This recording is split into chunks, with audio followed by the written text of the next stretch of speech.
رسول اللہ صلی اللہ علیہ وسلم نے فرمایا، جو شخص ایک دن میں 12 رکعتیں بطور نفل پڑھتا ہے، اس کے لیے ان کے بدلے جنت میں ایک گھر بنا دیا جاتا ہے۔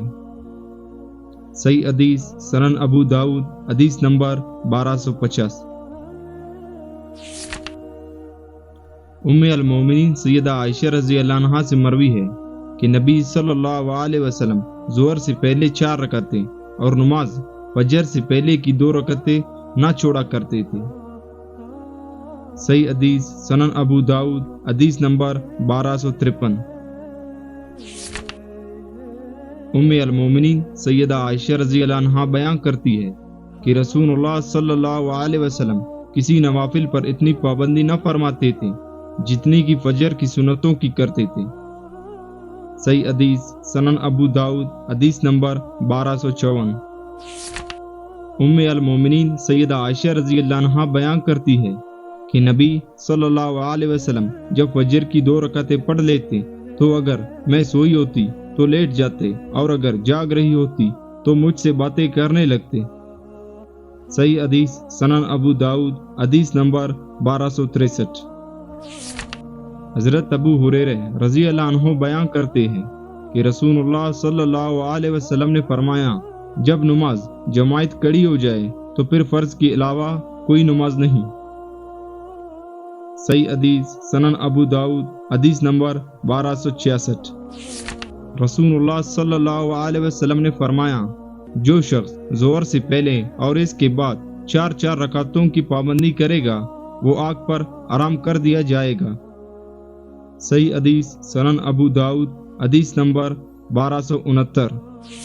حضرت عبداللہ بن عمر رضی اللہ عنہما بیان کرتے ہیں کہ رسول اللہ صلی اللہ علیہ وسلم نے فرمایا، اللہ تعالیٰ اس شخص پر رحم فرمائے جو عصر سے پہلے 4 رکعتیں پڑھے۔ صحیح حدیث سنن ابو داؤد، حدیث نمبر 1271۔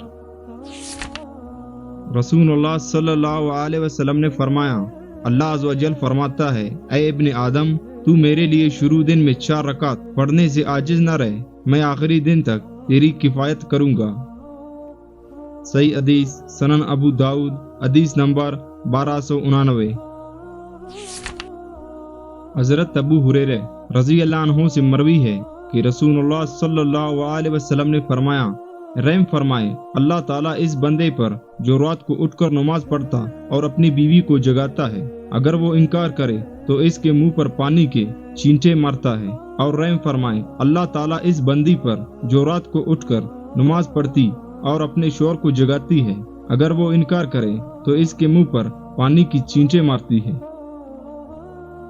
صحیح حدیث سنن ابو داؤد، حدیث نمبر 1308۔ حضرت عائشہ رضی اللہ عنہا زوجہ نبی صلی اللہ علیہ وسلم سے منقول ہے کہ نبی صلی اللہ علیہ وسلم نے فرمایا، جب تم میں سے کسی کو نماز میں اونگ آنے لگے تو اسے چاہیے کہ سو جائے حتیٰ کہ اس کی نیند پوری ہو جائے، کیونکہ جب کوئی اونگتے ہوئے نماز پڑھے تو ہو سکتا ہے کہ وہ استغفار کرنا چاہتا ہو مگر اپنے آپ کو گالی ہی دینے لگے۔ صحیح حدیث سنن ابو داؤد، حدیث نمبر 1310۔ حضرت ابو ہریرہ رضی اللہ عنہ کہتے ہیں، رسول اللہ صلی اللہ علیہ وسلم نے فرمایا، جب تم میں سے کوئی رات کو اٹھ کر نماز پڑھے اور پھر قرآن کو اپنی زبان پر بھاری محسوس کرنے لگے، اسے معلوم نہ ہو کہ کیا کہہ رہا ہے، تو چاہیے کہ سو جائے۔ صحیح حدیث سنن ابو داؤد، حدیث نمبر 1311۔ رسول اللہ صلی اللہ علیہ وسلم نے فرمایا، جو شخص رات کو نماز ادا کرتا ہو مگر کسی رات اس پر نیند غالب آ جائے تو اس کے لیے اس کی نماز کا اجر لکھ دیا جاتا ہے اور نیند اس کے لیے صدقہ ہوتی ہے۔ صحیح حدیث سنن ابو داؤد، حدیث نمبر 1314۔ حضرت ابو ہریرہ رضی اللہ عنہ سے روایت ہے کہ رسول اللہ صلی اللہ علیہ وسلم نے فرمایا، ہمارا رب عز و جل ہر رات جب رات کا آخری تیسرا حصہ باقی ہوتا ہے، آسمان دنیا پر تشریف لاتا ہے اور فرماتا ہے، کون ہے جو مجھ سے دعا کرے اور میں قبول کروں؟ کون ہے جو مجھ سے مانگے اور میں اسے دوں؟ اور کون ہے جو مجھ سے معافی چاہے اور میں اس کو بخش دوں؟ صحیح حدیث سنن ابو داؤد حدیث نمبر 1315۔ المومنین سیدہ عائشہ رضی اللہ عنہا بیان کرتی ہے کہ رسول اللہ صلی اللہ علیہ وسلم نے فرمایا، عمل اسی قدر اختیار کرو جس کی تم میں طاقت ہو، کیونکہ اللہ عز و جل تمہیں ثواب دینے سے نہیں اکتاتا حتیٰ کہ تم ہی عمل سے اکتا جاؤ۔